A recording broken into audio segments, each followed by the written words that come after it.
अस्सलाम वालेकुम। मैं हूं मोहम्मद शहबाज मियां। यूट्यूब चैनल और फेसबुक पेज पर खुश आमदीद। तहरीक इंसाफ के चेयरमैन इमरान खान ने हुकूमत को नई मुश्किल में डाल दिया है और एक नई हिकमत अमली तरतीब दे दी है ताकि वो अवाम के साथ अपने राब्ते बढ़ा सकें। अदालती महाज के साथ साथ वो बड़े जलसे भी करने जा रहे हैं, जिससे हुकूमती परेशानी में मज़ीद इजाफा हो गया है। नाज़रीन, आज की इस वीडियो में कुछ इंफॉर्मेशन आपके साथ शेयर करेंगे जो पाकिस्तान तहरीक इंसाफ की तरफ से हिकमत अमली तरतीब दी जा रही है। प्लान किया जा रहा है कि किस तरह हुकूमत को टफ टाइम दिया जाए, क्योंकि हुकूमत पार्लियामेंट के अंदर जिस तरह लेजिस्लेशन की, उन्होंने रातों रात कौमी असम्बली और सेनेट से बिल मंजूर करवाया और उसके बाद फिर अब इस बिल को सदर ममलिकत की तरफ भेज दिया ताकि वो इसको दस्तखत करें और ये फिर गज़ट ऑफ पाकिस्तान का हिस्सा बन जाए। लेकिन इतलात यही हैं कि सदर ममलिकत आरिफ अलवी कभी भी इस बिल पर साइन नहीं करेंगे और एतराज़ात लगाकर पार्लियामेंट को वापस भिजवा देंगे और उसके बाद फिर पार्लियामेंट को ये जो मसवदा कानून है इसे दोबारा मंजूर करवाना पड़ेगा और जो रूल्स हैं उनको फॉलो करना पड़ेगा, तब कहीं जाकर ये कानून बन सकेगा। लेकिन उजलत में बनाए हुए जो कवानीन है वो सिर्फ ज़ाती मफादात के लिए तो हो सकते हैं, मुल्की मफादात के लिए नहीं, क्योंकि उन पे इस तरह बहस नहीं हुई जो किसी भी महज़ब माशरे में कानून साजी करते वक्त जो मुख्तलिफ असूल ज़ाब्ते हैं उनको मद्देनज़र रखा जाता है। लेकिन यहाँ पे ऐसा नहीं हुआ और किसी तरह भी चाहती है पीडीएम की हुकूमत कि वो सुप्रीम कोर्ट को डिवाइड करके रखे और चीफ जस्टिस समेत जो दीगर जज साहिबान हैं उनके अंदर फूट पड़ी रहे और जो अदखुद नोटिस का मामला है वो सारे इख्तियारात सलब कर लिए जाए, ताकि उन्हें जो इस वक्त मुश्किल है कि सुबह पंजाब और खैबर पख्तूनख्वा के अंदर 90 रोज़ के अंदर इलेक्शन करवाने का जो सुप्रीम कोर्ट का फैसला है उस पर उन्होंने अमल दरामद नहीं करना, इसलिए वो ये सारा खेल खेल रहे हैं। और इसके साथ साथ जो मियाँ नवाज शरीफ को उन्होंने एनआरओ देना है और जो अदालती एनआरओ के ज़रिए वो बिल्कुल बरी-उज़्ज़मा हो जाएंगे माजी के केसेस से। तो इस हवाले से जब इमरान खान को ये भी मालूम है कि वो जो एक तोशाखाना का केस है उसमें हुकूमत चाहती है फ़र्द जुर्म आयद हो और उसके बाद फिर इसका फैसला सुनाया जाए और वो जेल की सलाहों के पीछे चले जाएं, और इसी तरह मुबैना जो बेटी टैरियन का केस और वो कर रखा है उसकी जो दरख्वास्त समात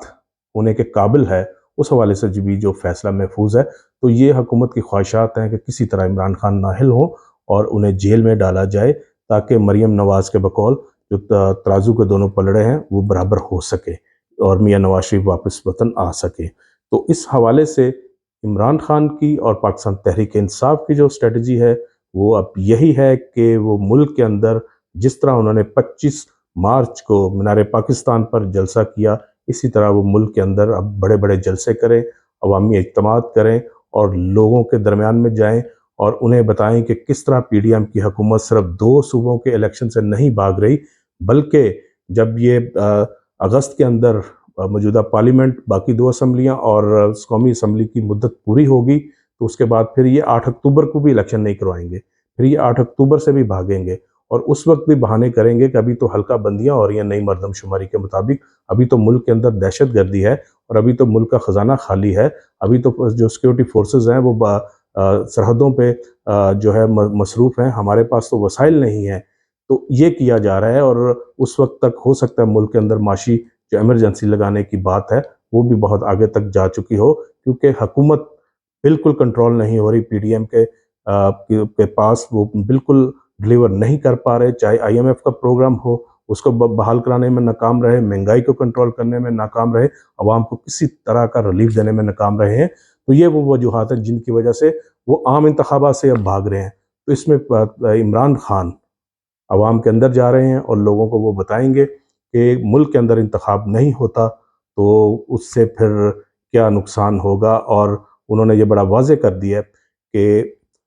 चाहे 5 रुकनी सुप्रीम कोर्ट का बेंच हो या फुल कोर्ट हो, इस बात से कोई फ़र्क नहीं पड़ता। इलेक्शन जो आइनी मुद्दत है उसके अंदर होने चाहिए, और जब 2 असम्बलियाँ उन्होंने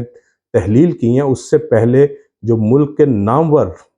कानूनी माहिरीन थे उनसे उन्होंने मुशावरत की कि अगर ये असम्बलियाँ हम पंजाब और खैबर पख्तूनख्वा तहलील करते हैं تو پھر کسی بھی صورت آئین سے آگے نہیں جایا جا سکتا، اور 90 روز کے اندر انتخابات ہونے ہیں، اس کے بعد ہی جو ہے یہ اسمبلیاں تحلیل کی گئی۔ تو اب اگر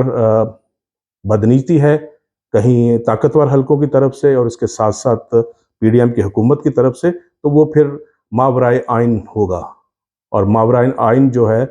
پہلے بھی پاکستان کے اندر ہو چکا، بہت سارے فیصلے ہوئے اور کئی الیکشن روکے گئے، 90 روز کا کہہ کے 11 سال تک یہاں پر حکومت کی گئی اور الیکشن نہ ہوئے، تو پھر اس کے نتائج آج تک پاکستان کی عوام بھگت رہے ہیں۔ اور اگر خدا نخواستہ اب بھی اگر آئین کے ماورا کوئی کام ہوتا ہے تو اس کے نتائج مزید بھیانک ہوں گے، کیونکہ پاکستان اس وقت جس مشکلات میں گھرا ہوا ہے، دو چار ہے، چاہے وہ سیاسی ہوں اور اس کے ساتھ ساتھ معاشی صورتحال بہت گمبھیر ہوتی جا رہی ہے دن بدن، تو اس میں جب تک کسی کے پاس عوامی مینڈیٹ، کلیئر عوامی مینڈیٹ نہیں ہوگا تو اس وقت تک سسٹینیبلٹی نہیں آ سکتی۔ یہ لکھا پڑا اصول ہے